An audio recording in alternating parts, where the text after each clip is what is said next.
आज एक महाराज जी की मैंने रील देखी, वो जो महाराज जी हैं गोरे से, थोड़ा गोल सा चेहरा है, कथा करते हैं, उनकी रील देखी तो उन्होंने एक बहुत बढ़िया बात बोली। कितनी बढ़िया बात बोली। अब देखो लोग ज्योतिष में इस चीज को मानने नहीं मानते, वैसे मान लेंगे कि भक्ति किसी किसी को बड़े सौभाग्य से मिलती है।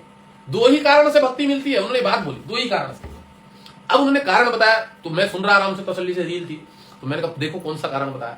तो वो क्या कह रहे महाराज कि भक्ति या तो एक पूर्व जन्म में आपने बहुत ज्यादा भक्ति करी हो, भगवान के भक्त हो, तो आपको भक्ति मिलेगी।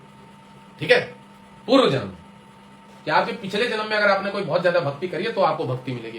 एक तो ये कारण, और दूसरा कारण क्या है, ठीक है, कि आप किसी अच्छे कुल में जन्म हुए और आपके जो संस्कार मिले आपको, जिस माहौल में आप रहे हो, समझ रहे हो, आपके माँ बाप के संस्कार हो गए, आप जिस गुरुकुल में रहे हो या जिस गुरु के आसपास में रहे हो, कहीं मंदिर में आसपास रहे हो, कोई देवता प्रकृति वाला व्यक्ति आपके साथ में रहा हो, अच्छा रहा हो, तो फिर उसके बाद तो दो बात। तो अब देखो लोग इस चीज में बड़ी जल्दी स्वीकार कर लेते कि हाँ भक्ति तो हमें पिछले जन्मों को मिली, हम भी भक्त हैं, फलाना टिकना बड़ा मान ले।